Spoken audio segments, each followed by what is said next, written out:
Looks like we've got a Coast Guard maintenance crew out here. Guy climbing up all the way in the top of green number 37. Tinkering around with the blinking light. So you might be changing the light bulb, or changing the battery, or the solar panel. He's got on a blue helmet, and it's July. So you can imagine he's hot up there on top, while we've got the patrol boat with the little boom up on the bow. I don't know if you can see everybody, but they're under the T-top in the shade, taking it easy.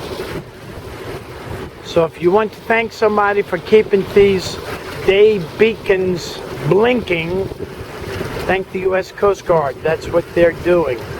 Also buoys, temporary buoys, and shifting sandbars. They'll move everything around to do their best to keep you in deep water. If you want to learn more about navigating, ask Captain Chris.